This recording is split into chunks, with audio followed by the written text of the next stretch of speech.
Importancia de la santificación.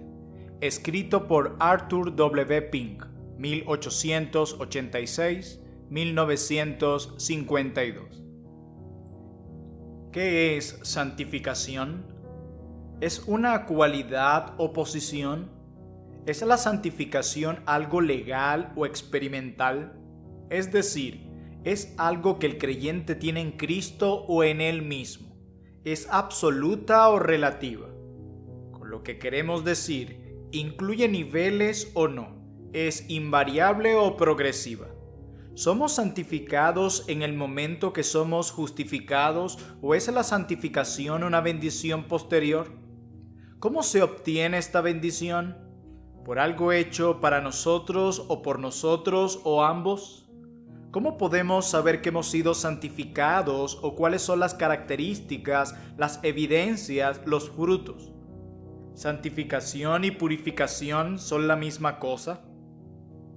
¿Tiene la santificación relación con el alma, el cuerpo o ambos? ¿Qué posición ocupa la santificación en el orden de las bendiciones divinas? ¿Cuál es el nexo entre la regeneración y santificación? ¿Cuál es la relación entre justificación y santificación? ¿Cuál es exactamente el lugar de la santificación con respecto a la salvación? ¿La precede o la sigue? ¿O es una parte integral de ella? ¿Por qué hay tanta diversidad de opiniones sobre estos puntos? Tanto que, si acaso hay dos escritores que traten este tema de la misma manera. Nuestro propósito aquí no es simplemente multiplicar las preguntas, sino indicar las muchas facetas de nuestro tema. La gran importancia de nuestro tema es evidenciada por la prominencia que le dan las Escrituras. Las palabras santo, santificado, etc. aparecen cientos de veces. Su importancia también es evidente por el gran valor que se le atribuye. Es la gloria suprema de Dios, de los ángeles no caídos, de la iglesia. En Éxodo capítulo 15, verso 11, leemos que el Señor Dios es magnífico en santidad. Esa es su excelencia suprema. En Mateo capítulo 25, versos 31, hay mención de santos ángeles porque es imposible adjudicarles un honor más elevado.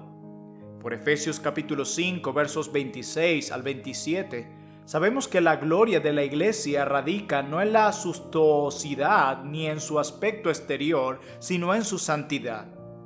Hay más pruebas en que este es el objetivo de todas las dispensaciones de Dios. Escogió a su pueblo para que fuera santo, como lo declara Efesios 1:4. Cristo murió para poder santificar a su pueblo, como lo declara Hebreos 13:12. Las disciplinas son enviadas para que participemos de su santidad, como lo declara Hebreos capítulo 12, versículo 10.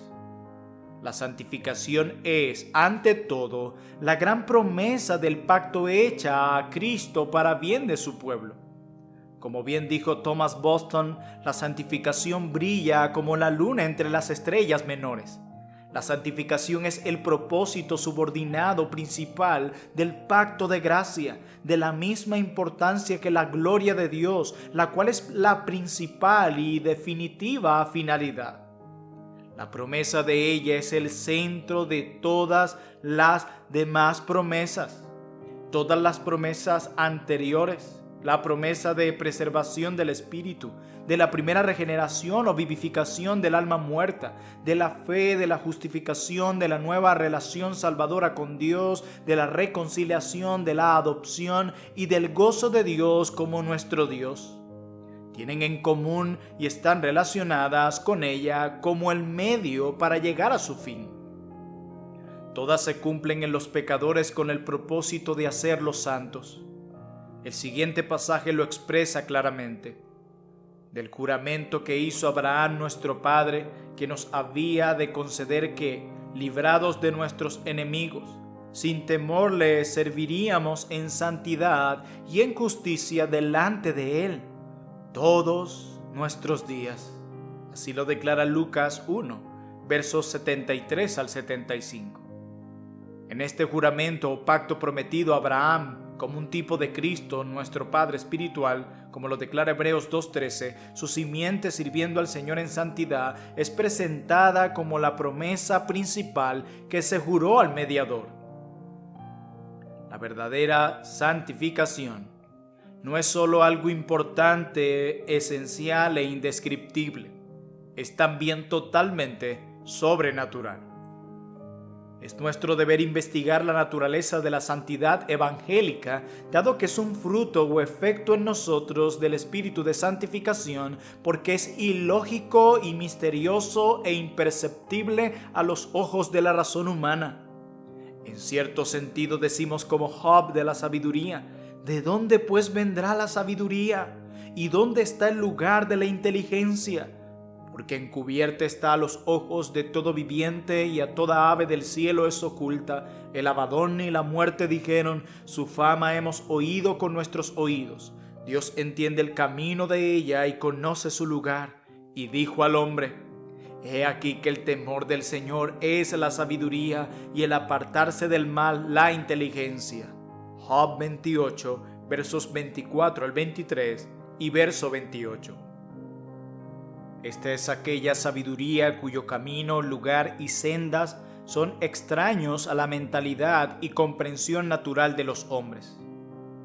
Nadie afirmó puede conocer y comprender debidamente, solo por vista y conducta, la verdadera naturaleza de la santidad evangélica. Por eso no tiene nada de raro que la doctrina sea despreciada por muchos por considerarla una fantasía entusiasta. ¿Está entre las cosas del Espíritu de Dios? De hecho, es el efecto principal de toda su operación en nosotros y hacia nosotros. Y nadie conoció las cosas de Dios, sino el Espíritu de Dios, como lo declara primera carta de Pablo a los Corintios, capítulo 2, verso 11. Es exclusivamente por Él que podemos llegar a saber lo que Dios nos ha concedido gratuitamente, como lo es esto, si es que alguna cosa recibimos de Él en este mundo o recibiremos en la eternidad. Cosas que ojo no vio, ni oído oyó, ni han subido en corazón de hombre, son las que Dios ha preparado para los que le aman. La comprensión de estas cosas no sucede por obra de nuestras facultades naturales, sino que Dios nos la reveló a nosotros por el Espíritu. Los creyentes mismos a menudo no la conocen muy bien, ya sea en cuanto a la comprensión de su verdadera naturaleza, causas y efectos, o por lo menos por lo que respecta a sus propios intereses y preocupaciones en cuanto a ella. Así como no conocemos por nosotros mismos las obras realizadas en nosotros por el Espíritu de Dios, rara vez le damos la atención que deberíamos a sus instrucciones en cuanto a ellas. Puede parecer extraño que, aunque todos los creyentes son santificados, no perciben ni comprenden lo que obra en ellos, ni para ellos, ni lo que mora con ellos. Pero, lastimosamente, poco sabemos de nosotros mismos, de lo que somos y en qué radican nuestros poderes y facultades, aún en el aspecto natural. ¿Acaso sabemos cómo los miembros del cuerpo se forman en la matriz? Una prueba clara de que la verdadera santificación es enteramente sobrenatural y que escapa totalmente al entendimiento del no regenerado es el hecho de que viven completamente engañados y fatalmente seducidos por las imitaciones carnales y sustituciones satánicas de la santidad verdadera. No cabe aquí entrar en detalle sobre los diversos errores que pretenden ser santidad evangélica. Pero los pobres papistas, enseñados a confiar en los santos, canonizados por su iglesia, distan de ser los únicos engañados en cuanto a este tema vital. Si no fuera porque la palabra de Dios revela con tanta claridad el poder de esa oscuridad en el entendimiento de todos los que no son engañados por el Espíritu, sorprendería en gran manera ver a tanta gente inteligente, suponiendo que la santidad consiste de abstenerse de las comodidades humanas, vestirse pobremente y consagrarse a prácticas austeras que Dios nunca ha ordenado. La santificación espiritual puede ser comprendida correctamente solo por lo que le agradó a Dios revelar en su santa palabra, y únicamente puede ser conocida por experiencia por las operaciones de gracia del Espíritu Santo. No podemos arribar a ninguna conclusión acertada sobre este tema bendito, a menos que nuestros pensamientos sean formados por las enseñanzas de las Escrituras. Y solo podemos experimentar el poder de las mismas según al inspirador de esas Escrituras le plazca escribirla en nuestros corazones. Aún un examen superficial de las Escrituras revela que la santidad es lo opuesto al pecado. No obstante, tener conciencia de esto nos lleva inmediatamente a un ámbito de misterio porque ¿cómo puede alguien ser pecador y a la vez santo?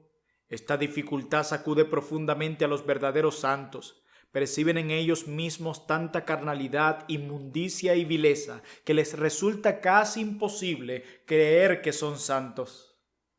No debemos anticipar aquí el terreno que esperamos cubrir, excepto para decir que la palabra de Dios enseña claramente que los que son santificados por Dios son santos en sí mismos.